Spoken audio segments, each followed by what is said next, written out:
time for another giveaway. Kraken starter package number 5. Plus one shout out. Let's get cracking.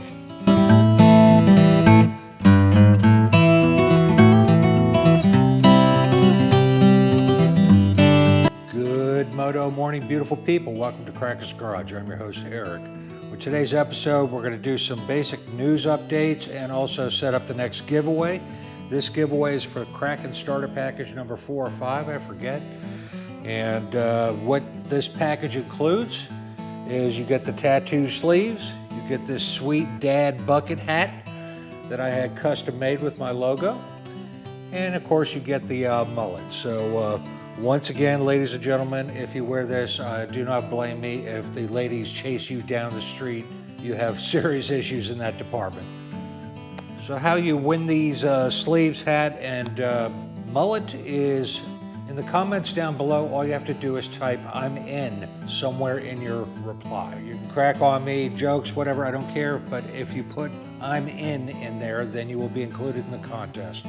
This contest will run until November 30th, the last day of the month, 12 noon Eastern Standard Time. Then I won't accept any more comments, and we'll pick a winner and get these shipped out to anybody in the world. Tried something different with my dad bucket cap, and we'll give that a try. Cracks me up. And of course we got the mullet and the tattoo sleeves. So I hope you enjoy the festivities and enter into the contest. Thank you. We got a lot of ground to cover here, so I'm going to be blowing through this quickly for brevity on this video to keep it down to a minimum. Guy up in Saskatoon, Canada finally got his Kemimoto cover. That he won that giveaway. There's a picture of his cover on his Indian Springfield. He was quick to share with me that UPS is a nightmare up in Canada, and I had no idea. So in the future, I'll be just mailing all items out USPS. I had no idea UPS was such a debacle. M Motorcycles, Mark down in Tampa, who won the last Kraken starter package with the shirt and the tattoo sleeves. He did get his items, and I did check with him, and Hurricane Ian wasn't too bad on him in Tampa, so he survived that hurricane very well. So congratulations to Mark on that win. I had another viewer, Stan, email me and say he was going to be in Charleston, West Virginia, and he would like to get together for a ride. Unfortunately, I'm 5 hours away, so he was like, that's a little too far for me to make a round trip in one day. So as long as he was in the area, I sent him, I have a Google Doc on Dropbox where I've listed every single good road and my thoughts on every road in the state of West Virginia, Tennessee, and North Carolina. It has all the best riding roads that I've ridden on numerous occasions, and I share my thoughts on each and every one of those roads, along with a Google Maps link that works some of the time. Google keeps changing that up. So I'll have that link down below if anybody's interested. You're welcome to download it and go and enjoy some of those roads. As most of you know, I took a trip to California. This was kind of my last hurrah to see my old stomping grounds one more time before I leave this planet. And I wanted to see Long Beach, California, and hit up Disneyland. And two of my scooter thugs, Sam and Colby, were so kind to greet me, carry me around, drive me around to all these wonderful areas to get to see all the things on my checkbox list. I should mention when I left Richmond Airport, my plane that was scheduled to come in at dark 30 in the morning was canceled due to the staff hadn't had enough rest. So that flight got canceled. My flight got changed 5 more times. I finally made it to California or Los Angeles, LAX. It took 18 hours to make a 5-hour flight, so that was a rough day. Some of the highlights, the In-N-Out Burger Museum, it was closed, but we got to go into the company store. In-N-Out Burger, if you've never had it, is the bomb. Be sure you order animal style, it's not on the menu.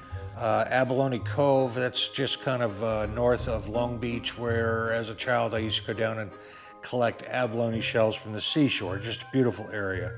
And here's an interesting picture of my old home in Beaumont Shores with me on my RD 400 and a picture I took last week in the very same spot, if you have any interest in that. Of course, we hit up Disneyland.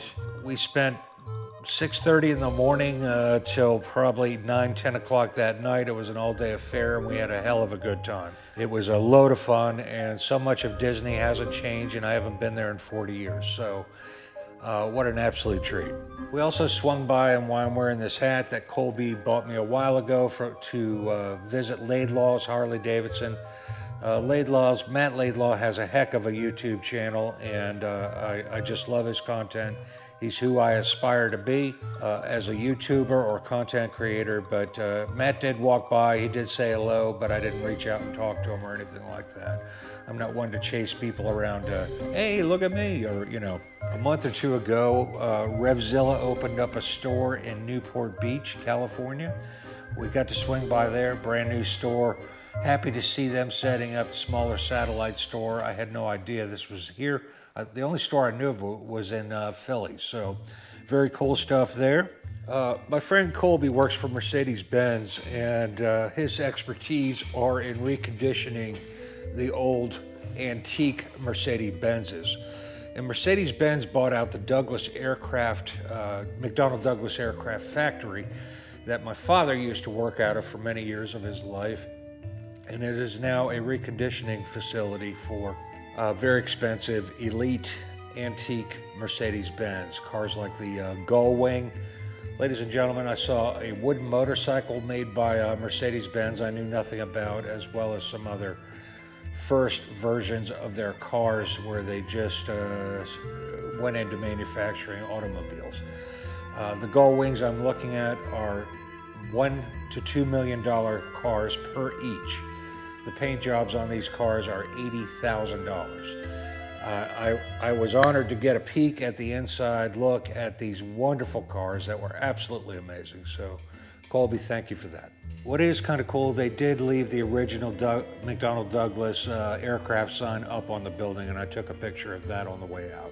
So there was lots of good food and fellowship, and I'll keep that private. That's between me and my friends. With that said, Sam came to pick me up to take me down to Santa Ana Airport to head home. As I'm boarding the plane, I get a text from Mrs. Kraken, and one of my dogs, Bourbon, has broken his leg, so I was stressed out. I got home at 11 o'clock that night, and an hour ride home from Richmond to where I live. Got home at midnight to check on my dog, and off we went to get him the help he needs. He needed surgery. I'll throw some pictures up here. To his severity of his break, it is horrific.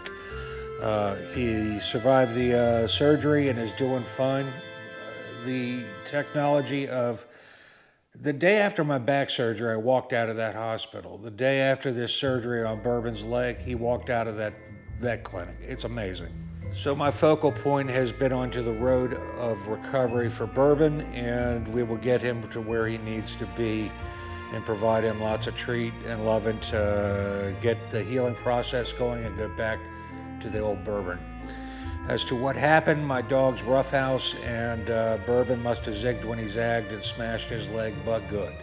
So I don't know for a fact, but that's my best guess. We will have one more video out for October. I will be doing my annual Halloween special. That's always a debacle, as last year's was. This one's going to be even worse, so I hope you look forward to that one. So in conclusion, I want to thank Sam and Colby and their significant others for making my trip home one more time as pleasurable as it could be. Thank you so much. I greatly appreciate it. And to all my end watchers, you know what time it is. This week's shout out goes to Bikes, Beards, and Brews. Ben's rocking a road glide that he has kind of, I'll say murdered out, but in a different way. You'll have to go see his videos to understand what I'm talking about. He has an affection with the horror content and Halloween movies and stuff like that. He is a incredible person. He has 2,990 subs and 231 videos out. His motto is, "What is up, my dudes and one girl who clicked on this link because she lost a bet." This is Bike, Beards, and Brews. Join me as I ride through and beyond on my trusty steed, the Death Eater Betty Page. in search of new breweries, fun adventures, and some talking head and upgrade videos. I'll try each episode to be slightly less subpar than the video before. Ben has a series called Grind My Gears, and he rants about something. If you have thin skin, I wouldn't recommend going to visit his channel. Let's just take the things he's seal clubbed in my garage. Scooters have been seal clubbed, Sportsters have been seal clubbed, the Icons series from Harley Davidson is seal clubbed, and of course the R18 was used as a punching bag as well. I hope you go over and check out Ben's channel. If you like and subscribe to him, please let him know that Kraken sent you. There's my ghost dog, Bourbon. We'll use Bourbon because he's heavy on my thoughts this week. And he's here to remind me to wrap up this video. If you enjoyed this video, give it a thumbs up. If you didn't, give it a thumbs down. If you want to see some more, hit the subscribe button right down in the corner. And remember, folks, go riding. It's good for you. And I'll see you in the next one. Peace.